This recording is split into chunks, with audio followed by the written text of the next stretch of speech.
Hey, you, welcome, welcome, welcome. Today, I wanted to have a list of 10 things that I think are really ways to set off your new year. this whole this whole list was actually a part of a bigger list of 50 things that I put together, 50 things I love about being a high EQ leader for my 50th birthday. And I realized, wow, that came and went last year. And I guess I can make the list 51 things. And I didn't get through the list because there were so many things. So here we go. I would love to set this off. And as I went through these, I grouped them in ways that I think are just great reminders as you start off the year, as you do things the way you do them, and have some fun with it. Okay. So here we go. Number one, get enough sleep. This one goes without saying, but I also feel like we can slack on this one because it's sometimes the first thing to go, especially if we have looming deadlines or we put pressure on ourselves or there's pressure on ourselves and we're not pushing back because those boundaries are slipping, scope creep, right? So get enough sleep. And it's going to be different for each of us. I know for me, sleep is hard. Sleep is very interesting right now. I'm waking up in the night. I go to bed early, yet I'm still up. And so I make sure that I'm getting the nutrients I need, the supplements I need. I need to have a wind down routine. I need to use my blue light glasses. What do you need? What's your sleep routine? I think that's such a great reminder because that part of our own maintenance and self care, we got to pay attention to it. It's a big, big thing. And if you are aware of the stats, one of the biggest issues I think Americans have, I don't know about other countries, but the ones I've heard about the US, we don't get enough sleep and we're sleep deprived. I think the average is around 6 hours or so for the human adult, as opposed to younger folks and really anyone who's doing that. And maybe you get something really good, like you're a full on 8 hours person. Congrats. I give you such a high five right now. It's huge. All right. So that's the first thing. I also think number two here is important, gratitude practices. So, what is your gratitude practice? Do you have a gratitude practice? As a high EQ leader, one of the best ways to cultivate awareness, positive attention, positive outlook is gratitude. You're literally training your brain to think positively and you're noticing new things that you wouldn't have otherwise thought of. So, not only knowing that practice, maybe you write them down and you have a notebook like Oprah, the gratitude notebook, or expressing them is the next step, the level of gratitude. So thinking or giving gratitude to another person. When we express gratitude, it increases productivity in the workplace 50%, 50. I cite that stat all the time when I do my corporate speaking gigs. And it's amazing because we feel appreciated. Maybe you feel seen and heard when someone says, hey, thank you for sharing that in the meeting. I hadn't heard it that way before, or whatever it is, right? Opening a door for someone, going to lunch, like it could be anything, especially from, and if we're working from home, it's really easy to let that one slip. So it's great if you have a gratitude practice that's just you. I think it's another level when you start to incorporate others and start to express that outward. Maybe that feels vulnerable. Maybe that feels a little scary, a little fear there, but know that and trust that it is serving you so much because you're being the example for others and you are helping increase productivity, believe it or not. Third thing, and I like this one, I think it's important. Celebrate birthdays. And I know this one can be a hot button for a lot of us. Bring it back to you. Do you celebrate your own birthday? Maybe you do, maybe you don't. I know in my world, for example, my husband, he doesn't like to celebrate birthdays. He's just not a birthday person, not a birthday guy. Well, guess what? That's okay.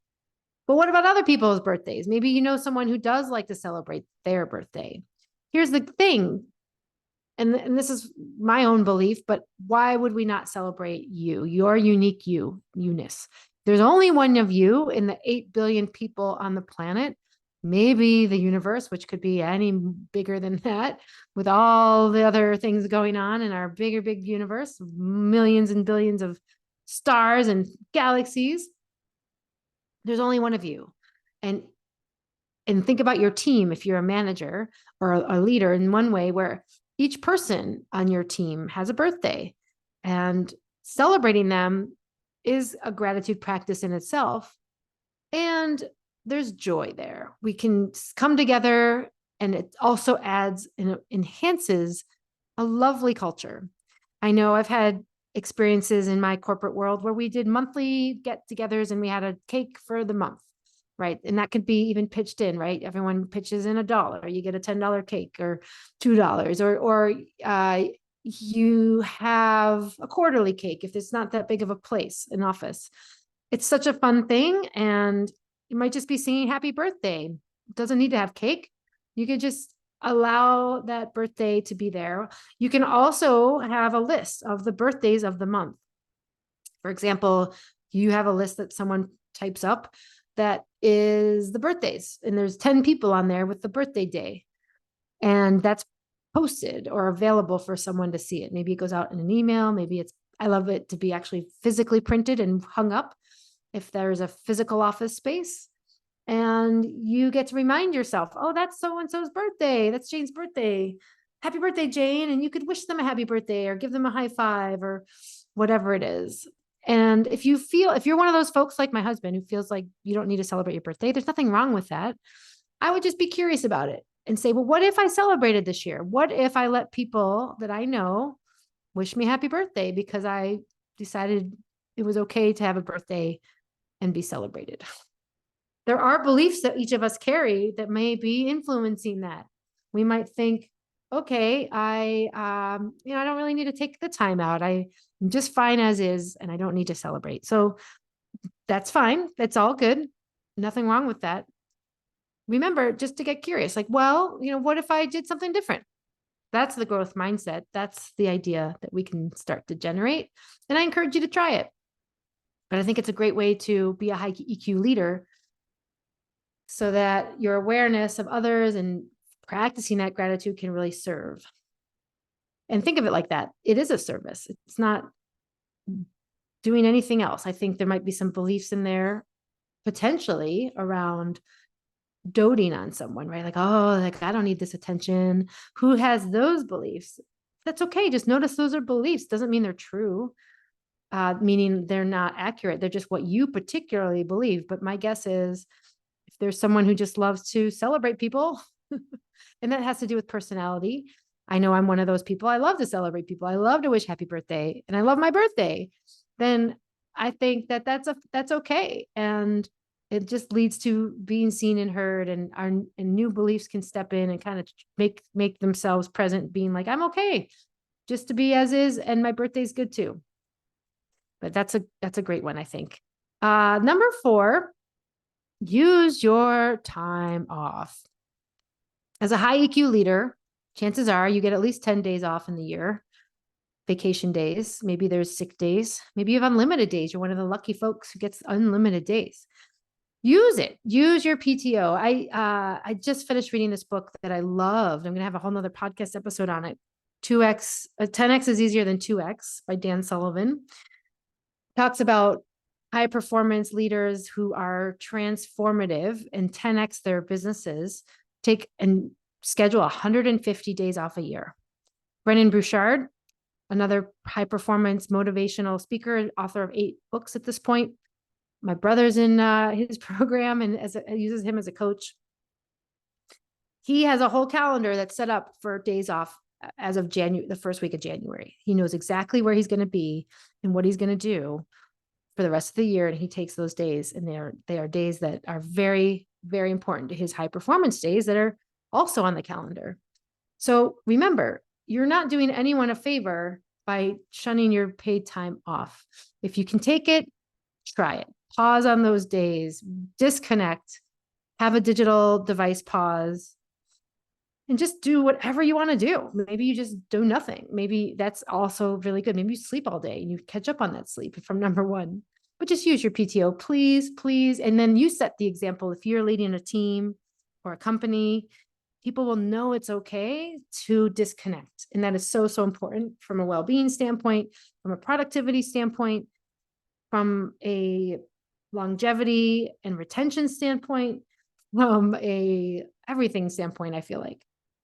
But yet, we have thousands and thousands of days that go unused in the corporate world because I think there's this culture at times and other places sometimes that really shun that. Like, well, if you're taking time off, you're not working hard enough. But that's a belief and that is a practice. It takes each of us to change that. All right, number 5. This is a big one, and it feels so obvious, but I think it's worth stating. Don't eat lunch at your desk. Don't eat lunch at your desk. Don't make it a habit. As a leader, it's so important to get that headspace that we already know is important for things like disconnecting, right?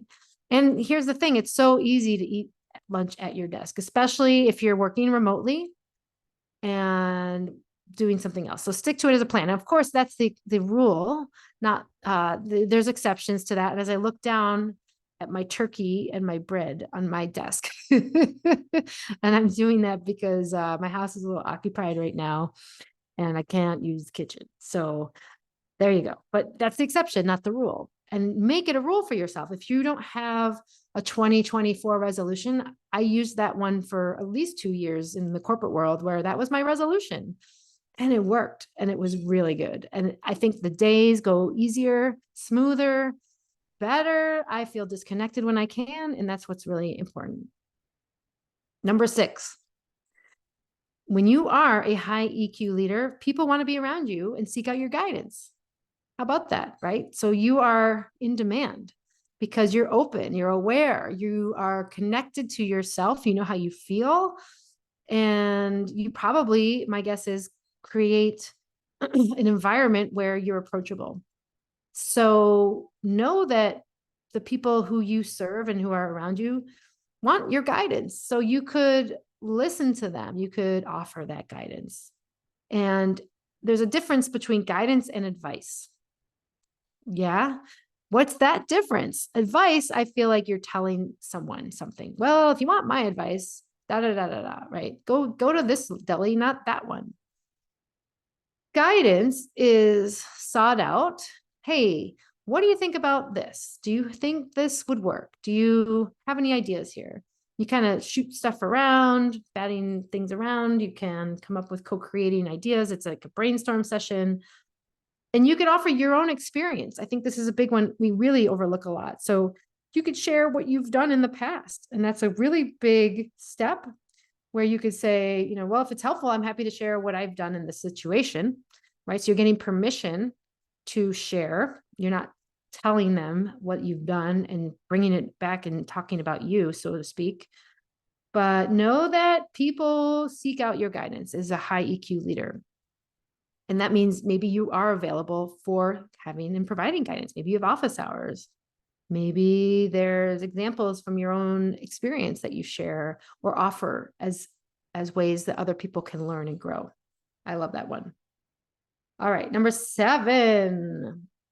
When you say no, you mean it, and you don't feel bad about it. And I think this is a huge one for women, especially when we are pleasers.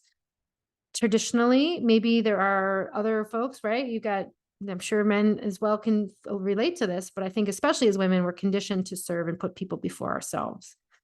And then what happens is we've got our whole agenda that's aligned with what other people need and want, and nothing on our own agenda that's helping us feel fulfilled or what we wanted to do. So say no when you want to. And it doesn't mean it's no forever. It means no, not right now. And you can counter a no. So you could counter the ask where you can say, that's not an option for me right now. However, let's check in again next week. Or, I don't have the bandwidth for that right now. And that sounds like a really good idea. Have you tried this? So maybe you suggest something.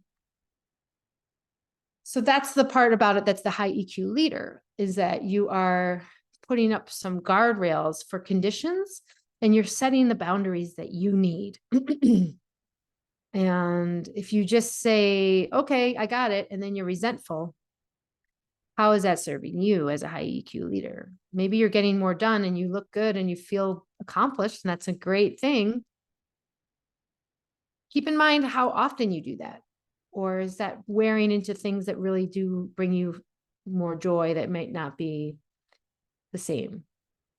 I think this is a really, really big one, to remember that, to say no when you want. And then the second part is also big. Don't feel bad. Don't feel guilty. That's old past beliefs that are not working for you. And no can be a no. And you can start small. One of the things I work on a lot with my corporate executive coaching clients is we just start practicing this at the Starbucks. Do you want anything else? No. It could be no thanks. But get used to that word leaving your mouth. If you're a person as a pleaser or someone who can't say no, you feel like you say yes too much, start exercising that as an action. Know and trust that no means no for you. And that could also be a way you kick off your new year. All right. So we're getting up to the last three here. Number 8, you hold yourself whole and complete, and you see others as whole and complete. And this is a shout out to Dr. Carl Rogers, who is a incredible thought leader in his time for the human potential movement, someone I've studied in depth and learned his practices, and I've incorporated him into some of my coursework.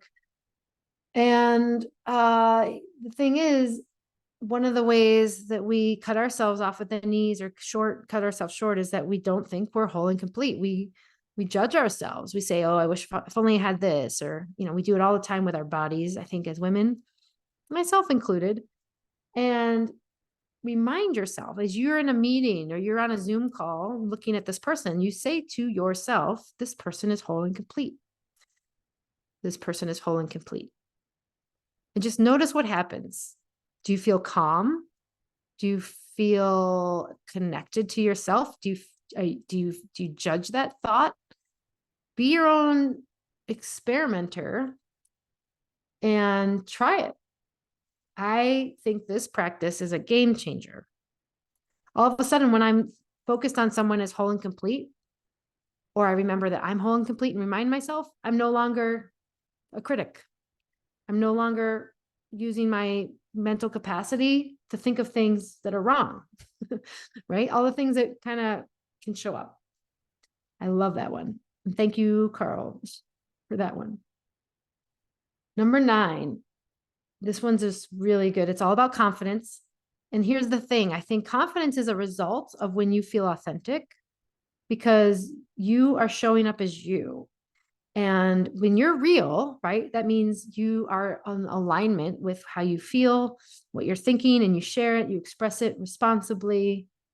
You're honoring that authentic self of you and your expression. And then you're sharing it in a way where you help others know you more. So that's your real true self. This is another Carl Rogers concept, which is knowing that you are not the masks you wear, but it's your full and complete self. And you're really being true to who you are, which is the authenticity. That's how I think of it.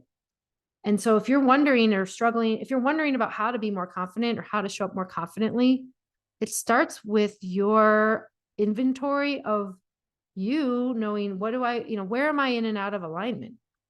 Congruence is the concept there with Rogers. It was like, what is that concept? I forgot it right now, but congruence is the term. And when we're in congruence, or when we're in that alignment, then we feel really good and we feel strong showing up, because you're not throwing anyone off by pretending to be somebody else or using your energy in that way. And it's super slight. It doesn't mean a big deal of anything, but that confidence comes from you showing up as you. And when we learn how to do that, and that's what these practices as emotional intelligence are, when you're a high EQ leader and you show up authentically, your own authentic leader self is there in the room with yourself and sharing and expressing in those ways that are in alignment. There's a certain air of that confidence that works, and it's not arrogance. That's very different. That's like, hey, I'm right and superior. Look at me. This is what's going to happen. No, no, no, no, no. Authenticity is who you are truly becoming, who you are in the moment. And it's real. And it's like, that's your truth, whether it's what you believe in, something that you're putting your foot down about, or that you're promoting and propelling into the next moved option or stage of development. It's important. And so when you are that real, you are helping other people be real, and you're setting the example, you're setting that tone, and it's so attractive in that way. It's so magnetizing. Everyone wants that on some level, because that's our true selves that are emerging and wants to show up. But yet, and I smile as I say this, it never always is that case, because it's never that case really, because we're just always working in the world to look good in the ways that we think we will be showing our best selves. And a lot of times that's not authentic, but it might be, it just depends. And if you ever need some support on that, let's talk, because I know I can help you with that. Okay. And the number 10 way to be a high EQ leader: do not take anything for granted. This really, I think, ties into gratitude. Don't take anything for granted. As a high EQ leader, you're using your emotional intelligence and your awareness. You're able to notice things and put things in perspective that are serving you. And that's the gratitude that can come in. Don't take anything for granted. Thank the people in your life who are showing up and maybe don't know that you appreciate them. And when we have things that aren't helpful or serving us, or they're tragedies, and they're all around us, that doesn't mean they don't happen. It just makes us all the more aware of how good we've got it in other ways that we forget.